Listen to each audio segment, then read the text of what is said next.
Hi guys, and welcome to the Connection Exchange. Great to have you here.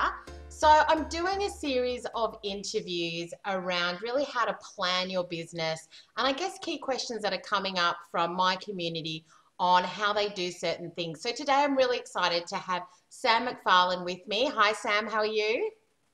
I'm good, thanks, Suzanne. How are you going? Very good, very good. And so Sam is a virtual assistant that helps small businesses with social media, events, general administration. So we're going to be talking to Sam today about how you can potentially have your own VA in your business to really help you to obviously get through the tasks that you want to get through. And we're going to talk about the best way to go about doing that. So Sam, do you want to just give us a little bit of an overview about you and your business and how you kind of got into this?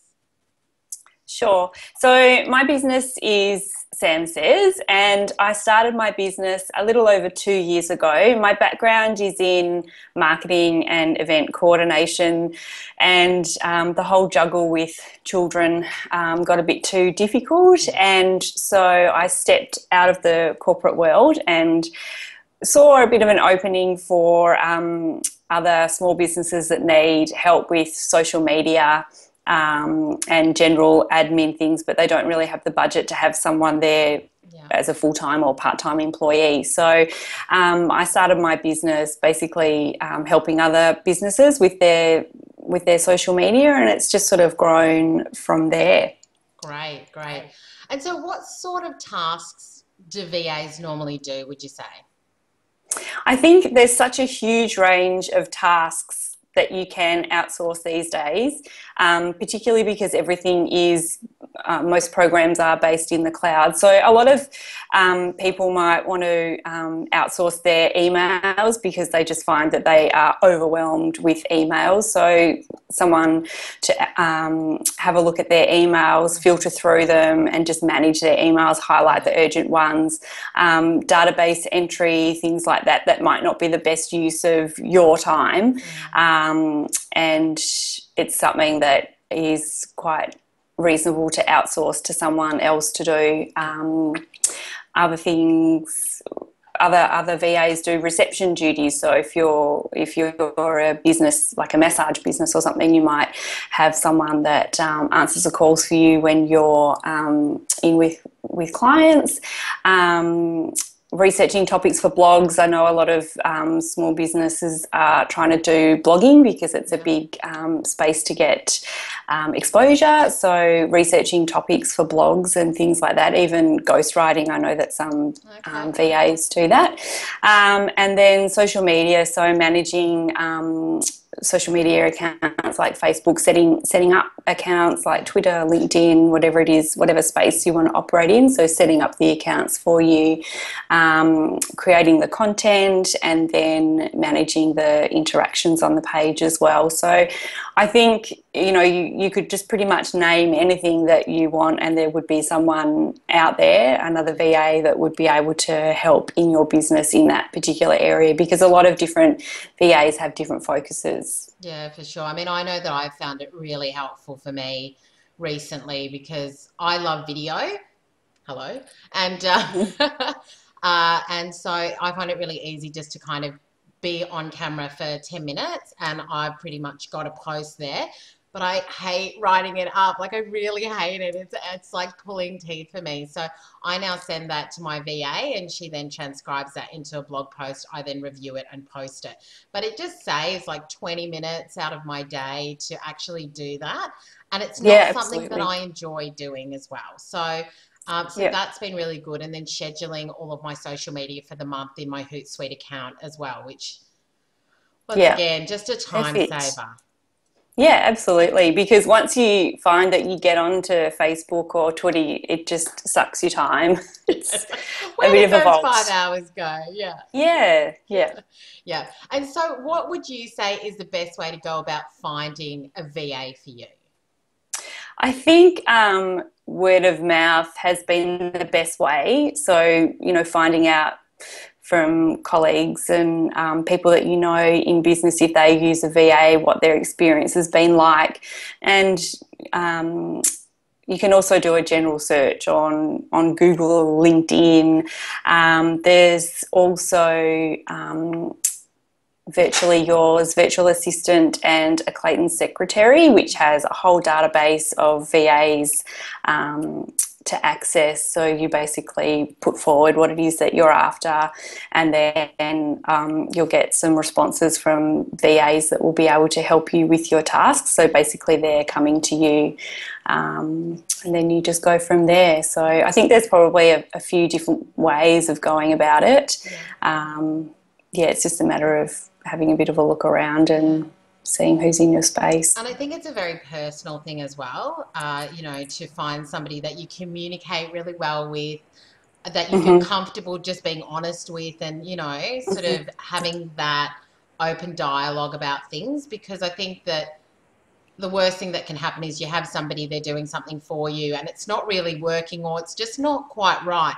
And it's nobody's fault. It's just more the fact that you haven't communicated maybe as clearly as you could have what it is that you're looking for.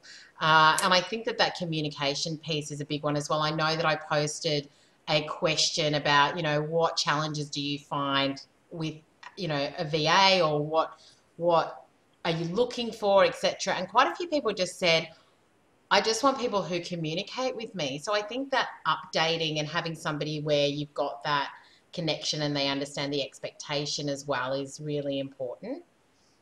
Absolutely. And I think there's so many things out there that can help you with that, like Asana and Teambox and Evernote. So there's tools out there that you can list tasks or upload videos if that's how you want to roll. And then that way you can have that communication, that open dialogue with someone. And if you're looking for something, oh, where's that email? Where's that? I know I said it here. I know I did this. Then at least you've got that tracking all in one place, and you can save files in there as well. So they're just really good tools. I would highly recommend checking out when you're working with someone else virtually. Yeah, and I've only just started using Asana a little while ago with my VA, and like I was saying to you before, it's just really easy just to find that email and have that list. I'm not looking in my inbox everywhere for where that is. So yeah, and it's free, which is awesome. It's free. So, you know, it's not another cost for your business. It's definitely worthwhile using, which is great. So what do you think I need to have in place in order to get a VA on board? Like, what do I need to be thinking about as a business owner to make that process as seamless and easy for myself as possible?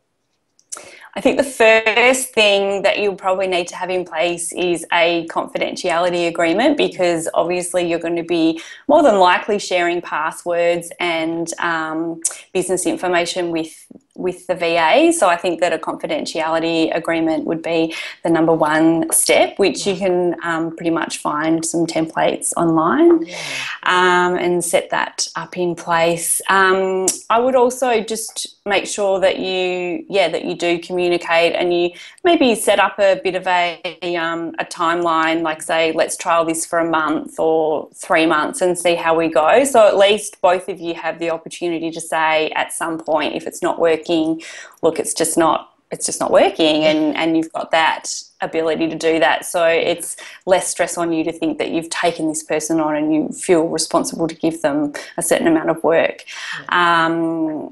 What else? Yeah, I would definitely set up some type of online documentation like Asana system? The documentation system, definitely. So if you're outsourcing tasks to a VA, I would make sure that either you're writing up a bit of a process manual as to what the task involves and the steps involved to do the task, or you get the VA to do that for you, so that there's always that process. If the VA leaves, or if you need to get other team members on board, it's always documented as to what needs to be done to fulfill that requirement. I think that's a really important thing. Yeah, and I think if it's something that you do all the time, I think it's just good business practice as well to have those systems documented, so that, like you said, if no matter who's working for you, but also just for you to be able to see if there's better ways for you to be able to do that as well. When you're actually consciously thinking about what it is you do to undertake a certain task. Great. And so what's the best way for me to budget for a VA? Because I know that this is a big one for small business owners. It's like, well, how much is it going to cost me? How much time is it going to save me? So how do I go about doing that? I think what you'd probably work out is put down the steps that you do to undertake your business. So what the steps are that you need to do, and work out approximately how long it takes you to do those steps. And if they're recurring tasks that you're doing and they're taking you a lot of time, and they're not in your key strength area, then perhaps that's an area that you could outsource.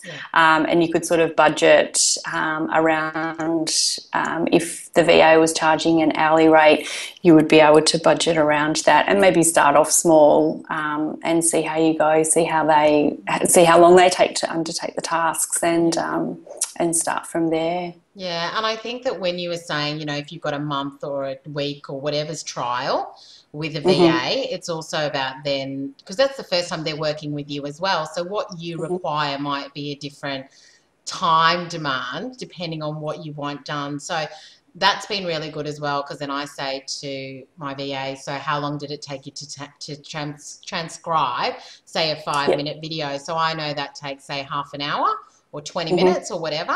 And so I can work out, okay, well, if I do 4 of those a month, that's 2 hours if I want her to do that for me. Do I want to budget for that? Is that something I just want to have as part of my admin costs? That saves me 2 hours or something like that, which, I mean, when you think about it, is, it's a lot of time. Yeah, and if it's something that you don't particularly enjoy doing, I think it's absolutely worth it. But it's something that's important for your business. Yeah. So, yeah. Yeah, for sure. Because I know that a lot of people like to also read as well as watch video. So I just wanted to have the 2 options. But yeah, I think that that's great as well.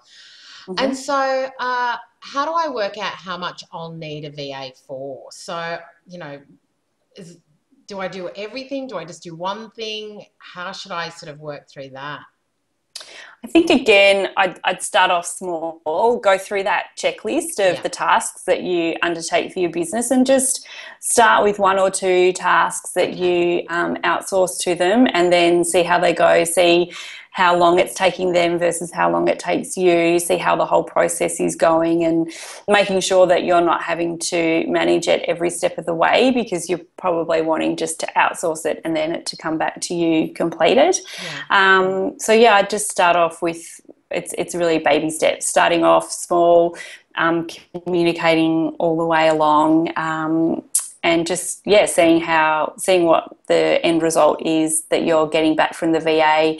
And if it's what you're after, then great, it's taking them less time, perfect. If it's not coming back the way that you want it, maybe the communication hasn't been right, if it's taking them a bit longer, then it takes you, then maybe, will they get quicker over time? All those sort of things that you should probably take into account as well, because that's the other thing. It might take a bit longer to start with, but once the VA gets into the swing of things, it's going to be a lot quicker. Yeah, for sure. That's great. Well, Sam, thanks so much. I think that those are some really great tips for people. I know that a lot of people struggle with letting go, trusting people, and just figuring out what they're going to hand over. So I think some of those tips are really good. Really understand what the systems and processes are in your business, list them, and do some documentation around them so that you know how much is involved. Because I think sometimes when we do something really, really quick, we just don't think about how much is actually involved in what we do. So to hand that over may take a little bit more time. Always ask for referrals, because your network will probably have some really good people that maybe they've used before. So that's going to be handy as well. Make sure you've got your confidentiality agreements in place, because especially if you're going to be sharing passwords, etc. And then we also talked about project management or team management tools like Asana and Teambox. They are great. Check them out if you are thinking about using a VA. I highly recommend them. And then obviously just looking at your budget as well, depending on how much time and how many tasks you want to hand over. So I think that they were all of our main tips. Yeah? Yeah, I think that's it. All right, fantastic. Well, thanks so much. If you guys have got any questions on how you can obviously find a VA, then do leave them in the comments below. I'll have Sam's details down there as well. So if you're looking for somebody to help you manage your events or social media or some admin, then you can definitely check Sam out. And thank you so much, Sam. Appreciate you being on the Connection Exchange today. Thanks, Suzanne. All right, guys, we'll see you very soon. Have a great day. Bye.